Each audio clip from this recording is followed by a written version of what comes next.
Why does it matter if you remember names when playing tabletop games? Dale Carnegie was an American writer and teacher from the early 20th century, and in his classic book, How to Win Friends and Influence People, he wrote, "Remember that a person's name is to that person the sweetest and most important sound in any language." I'm sure you've heard someone at least once in your life say, "I'm horrible with names, I just can't remember them." It is my belief that remembering names is not only a nice gesture, it is crucial for the long-term health of your games. Keep listening to find out why. Welcome to Claim to Game. We help tabletop gamers have a great time with friends to experience amazing stories. It can be overwhelming to start and run great games. Let's make it easier for you to play any game you want to have fun with your friends.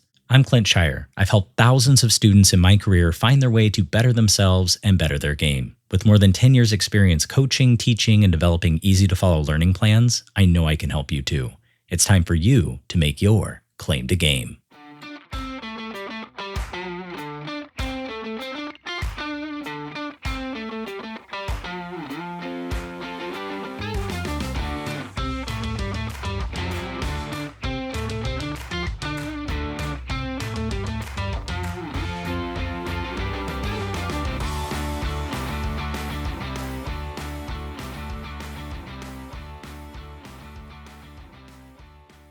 Hello and welcome back to episode 33, season 2 of Claim to Game, still a predominantly educational fun podcast in which I am daring to coin the word fungicational.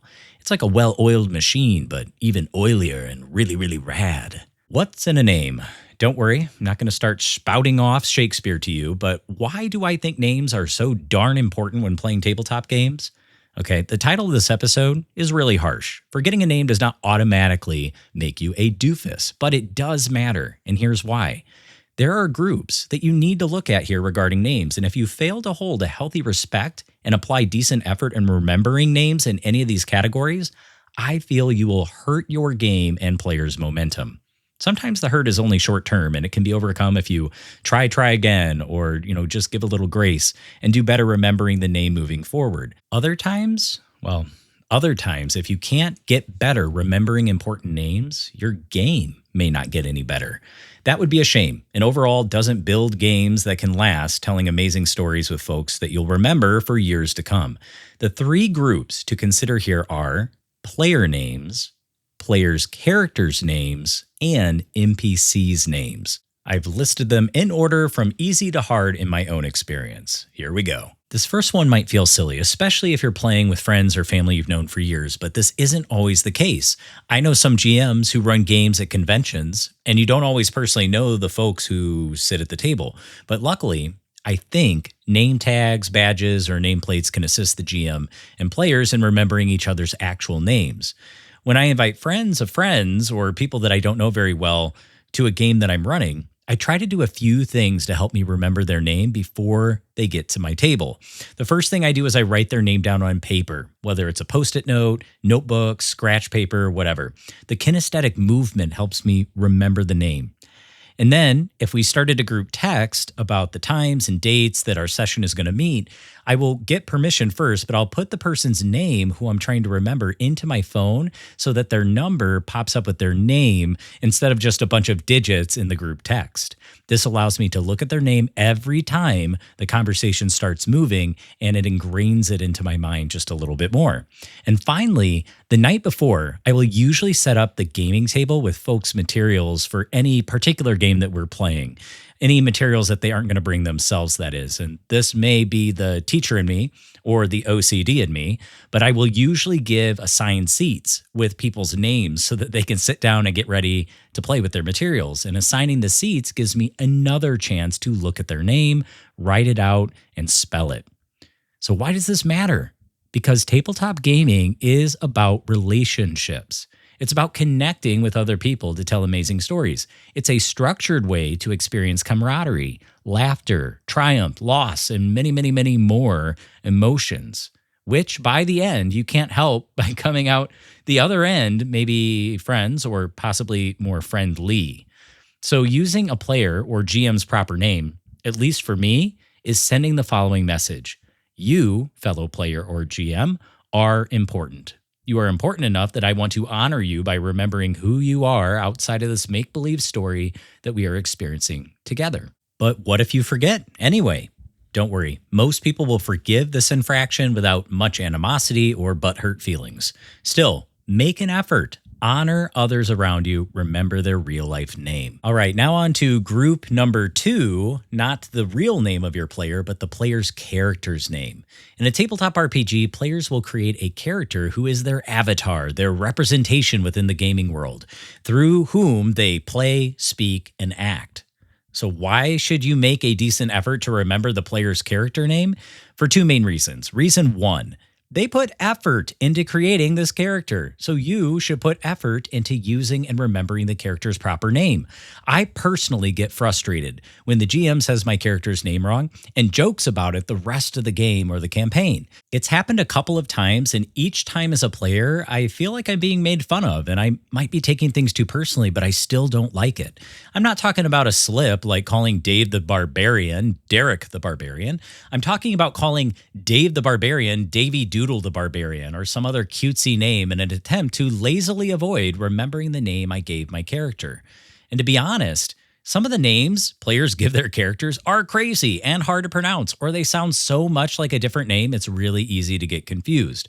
So coming at this with some leniency for any Freudian slips or simple mistakes is a must. But don't intentionally try to use a different name for the character's player without their consent.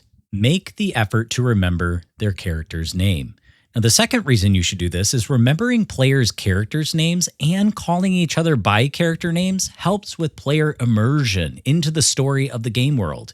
You break this immersion when you call another player by their real world name when you should be using their character's name.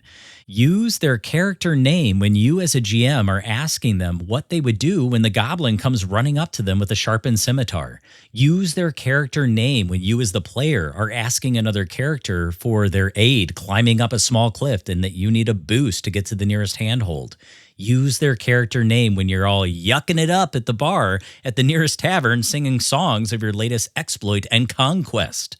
Make the effort to remember the characters' names and use them. Hey, quick pause on the episode. Are you struggling to keep a campaign going? Are you feeling overwhelmed as a GM or don't know how to even get started? Get personalized guidance to build confidence, create engaging sessions, and manage your group effectively with an absolutely free 15-minute coaching strategy call with me.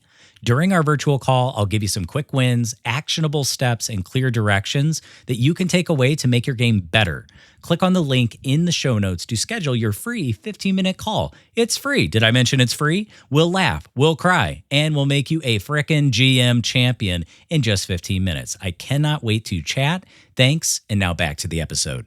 The third and final group of names that you need to consider to remember is the hardest of all for me. The hardest names of all to remember are the NPCs or the non-player characters that exist within a tabletop game.